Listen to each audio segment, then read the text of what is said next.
Welcome to Forbes Talks. Joining me now is David Bloom, a senior contributor here at Forbes. David, thank you so much for joining me today. Delighted to join in. Lots Great. to talk about.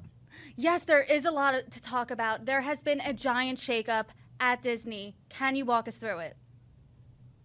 Yeah, I will say that many thanks to the Disney organization for making sure we had plenty to write about an otherwise quiet holiday week.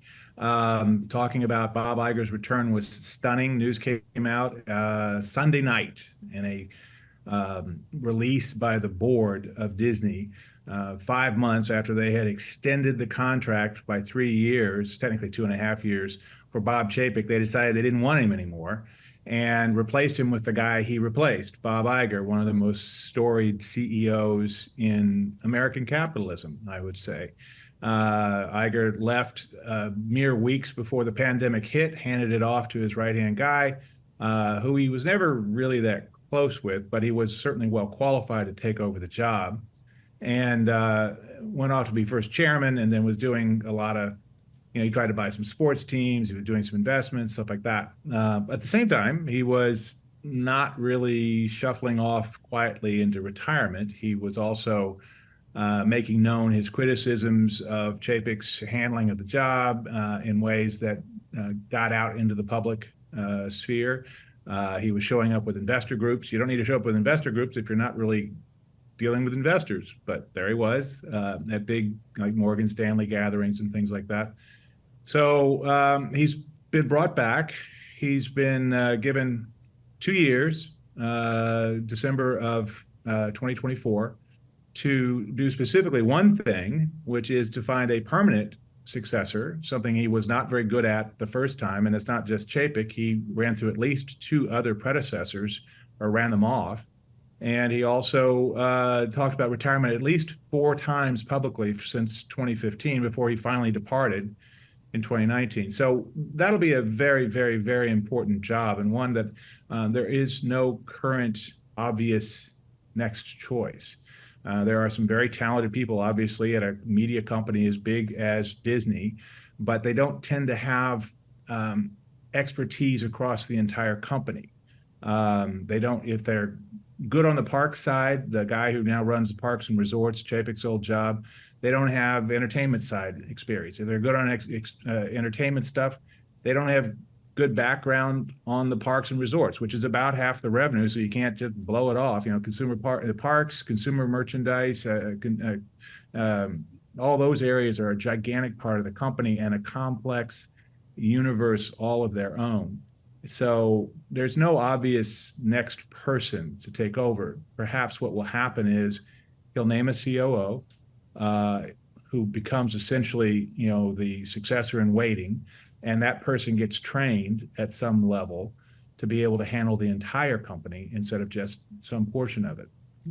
That being said, he's also been seen in public having lunch, so it was an intentional thing with one of the guys he ran off, Kevin Mayer, who was the guy who helped make some of those big deals that Iger's famous for, the Pixar acquisition, the Star Wars LucasArts acquisition, the Marvel acquisition, and then also presided over the process at BAMTech, which is the technology company that helps run all their streaming stuff.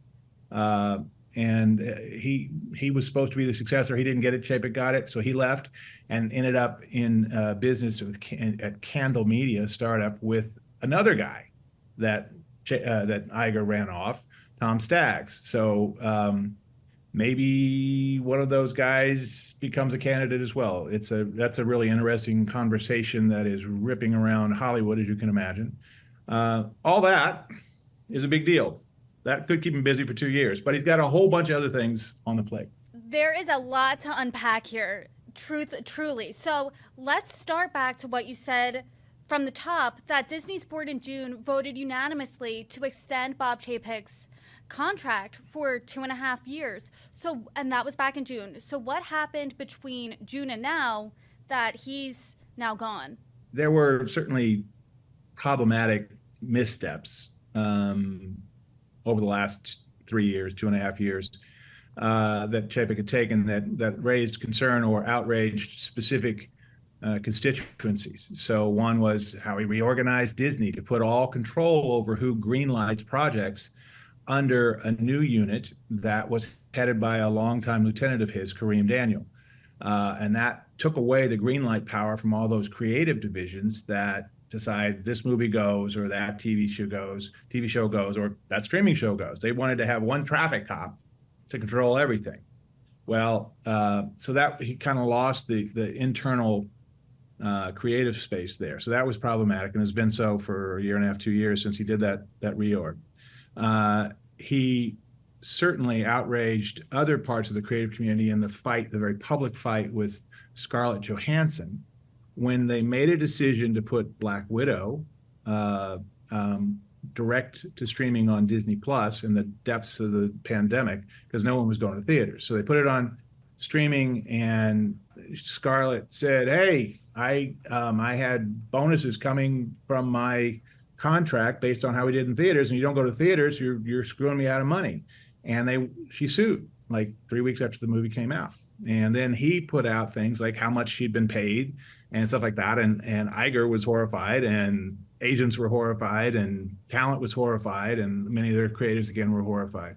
So those are kind of examples. But the real final straw here, Disney's been down like everybody else in the market, but they were way down after November 11th, when they reported their quarterly earnings.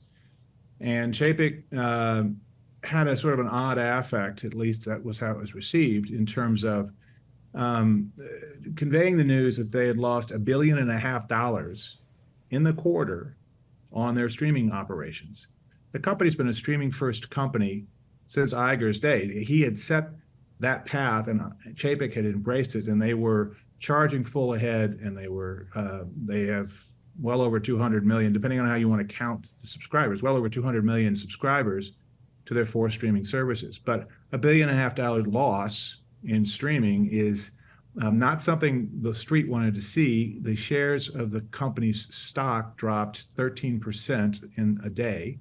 And there were concerns. A couple of days later, he came out with, I'm going to do some stuff. I'm going to make a plan to fix everything. We're going to have layoffs. He didn't tell anybody in HR that there's going to be layoffs. That was a problem. It was mishandled in about every imaginable way. Christine McCarthy, who's the CFO, went to board members to say she no longer had confidence in what he was doing. And the board on the Friday before Thanksgiving met, connected, reached out to Iger. Deal was done very quickly. 2 days later, Chapek's out, Iger's in, with a whole mess of things that need to get dealt with that probably won't get fixed in the next 2 years.